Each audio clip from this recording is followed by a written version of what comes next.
qualitative observations. These are things that you can observe. They may or may not, I mean, they're not numeric necessarily in nature, okay? Or they shouldn't be numeric if they're considered to be qualitative. So just what are you observing here? So you should have that included as part of your lab write-up. Now it says step 4, or the first experiment, is induction with a permanent magnet. So that's the very first experiment that goes into that data table of qualitative information. So you're going to click on the lab called Pickup Coil. And the experimental setup is shown below, it says, which is what we have over here. In the middle of the right side of the screen, click on Voltmeter to switch the indicator. So we're going to click on this guy. It was a bulb to start with, and we want the voltmeter. Also click on the button that displays all charges. So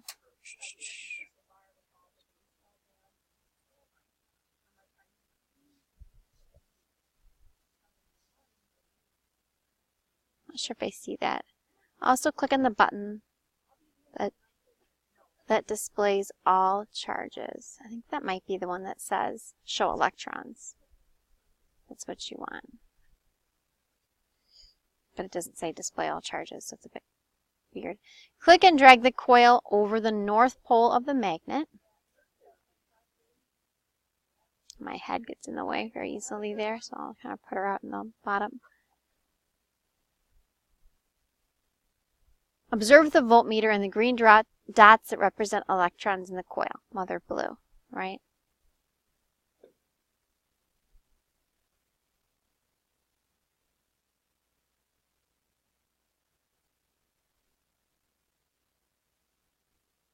They are moving, but it's such a small amount that it almost is hard to see.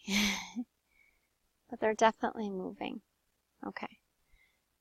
So these are some observations you can record in your data table, right? What happens when I drag it over, as I move it, what happens to the needle on the voltmeter. Oh, my thing is being laggy. Do you notice it kind of bumping a little bit? Okay. This volt is measuring voltage, obviously. Voltmeter, duh, measuring voltage, right?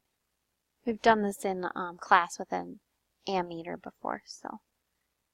And then it says, you can record your observations in your observation table. Repeat step 6 and 7. This time you're moving it over the south pole.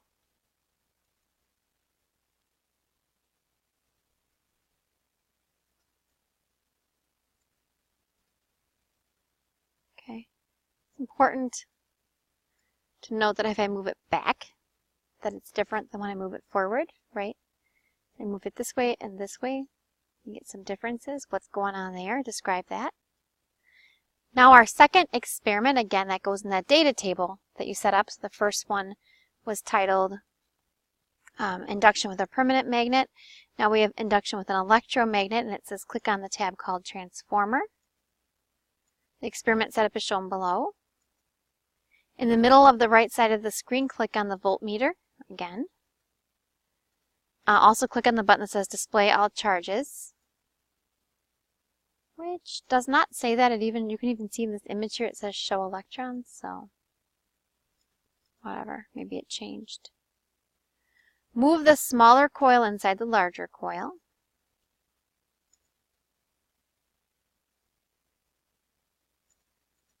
Observe the voltmeter and the green dots that represent electrons in the larger coil. Again, oops, sorry, my bad. As it moves, what do you notice? Okay. Decrease the current in the smaller coil by moving the slider on the battery to the left until it reads 5 volts. Up here.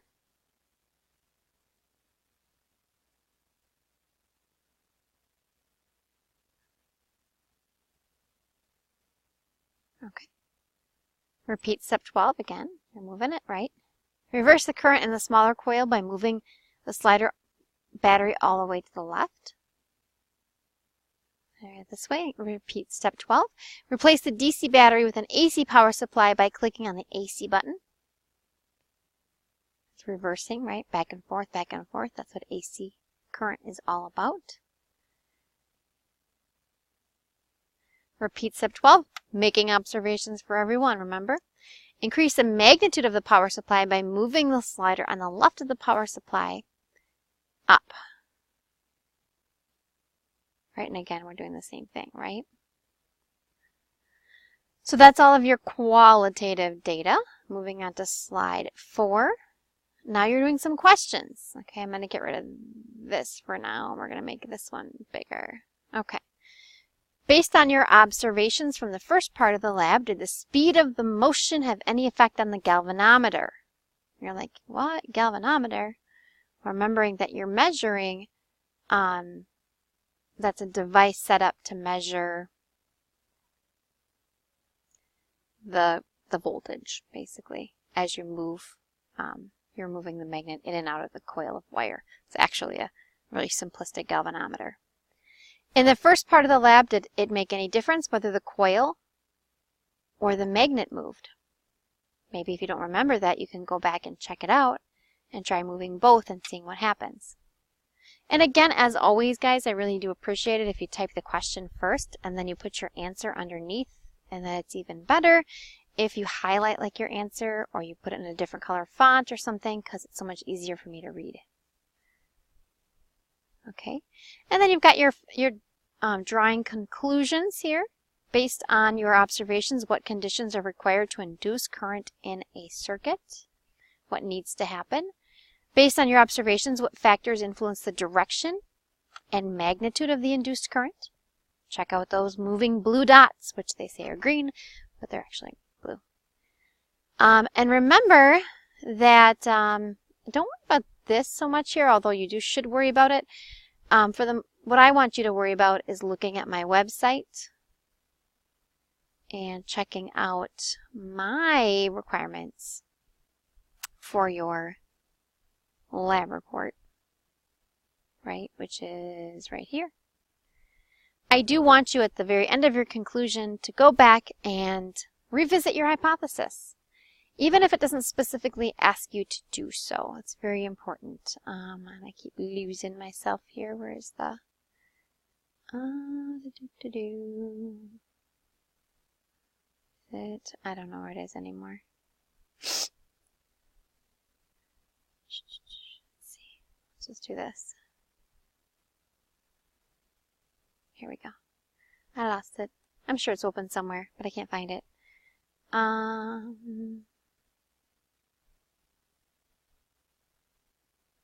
Okay. So it doesn't specifically say that in here, but I want you to go back and discuss your hypothesis after you've done your question 3 here, and then find out if your data supports your hypothesis or refutes it. Remember also to use that text-based evidence here to back you up.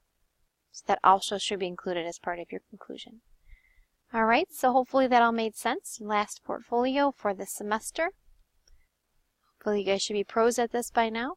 If you have any questions, feel free to give me a call, guys, and we can talk about it or set up an appointment in my classroom to go over anything you may have. Have a great day.